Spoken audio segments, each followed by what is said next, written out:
مشروع غربي خبيث يستهدف قلب أفريقيا والسودان المتضرر الأكبر منه.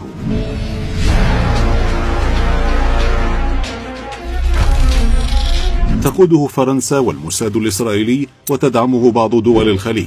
تغيير ديمغرافي قذر يهدف لإخراج عربان الشتات من أفريقيا الوسطى وإعادة توطينهم في السودان عبر توظيفهم كمرتزقة لدى ميليشيا الجنجويد. فكيف حدث ذلك وما هو الهدف؟ اشتعلت الحرب في السودان وتكشفت معها المشاريع والمخططات الخبيثة التي تسعى إليها جهات إقليمية ودولية لتمريرها في السودان عبر مرتزقة الدعم السريع.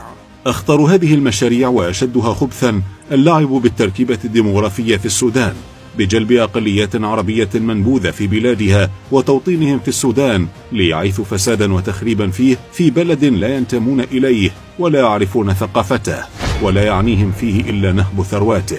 في بداية الحرب بدا غريبا حجم المساندة الهائلة التي تلقاها مرتزقة الدعم السريع من جماعات عربية قادمة من تشاد والنيجر ومالي وشمال الكاميرون، والتي راحت تزحف زرافات ووحدانا إلى الخرطوم لغزوها والهجوم على مواقع الجيش السوداني الذي ما يزال حتى اليوم يحصد أرواحهم، ورغم ذلك يستميتون بهجومهم على مواقعه.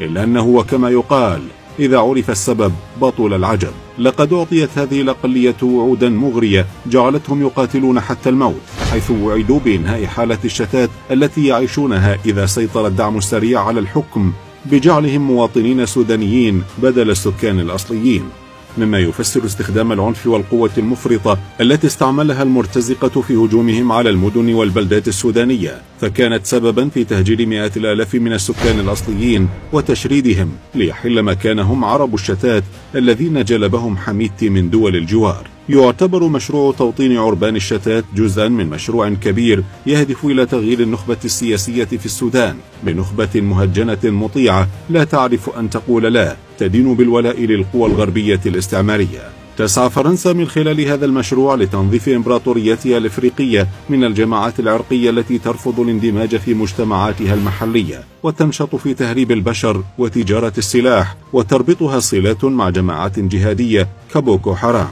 تولى الإشراف على هذا المخطط أشخاص مرتبطون بالإمارات وعلى صلة وثيقة بالموساد الإسرائيلي والمخابرات الفرنسية التي وظفت وزير خارجية تشاد محمد صالح نظيف لإدارة العملية وتشبيك العلاقات بين حميدتي وعربان الشتات لتنفيذ المهمة. وفي لعبة مخابراتية تم إصدار جوازات سفر سودانية وأرقام وطنية لهؤلاء المرتزقة ليظهروا وكأنهم سودانيون، لتبدأ خطوة ثانية بنقل عشرات آلاف المرتزقة إلى الخرطوم للقتال وانتزاع وطنهم الجديد، ويخوض هناك حربا شرسة مع الجيش والشعب السوداني الذي أدرك المخاطر فانتفض بشيبه وشبانه للدفاع عن أرضه.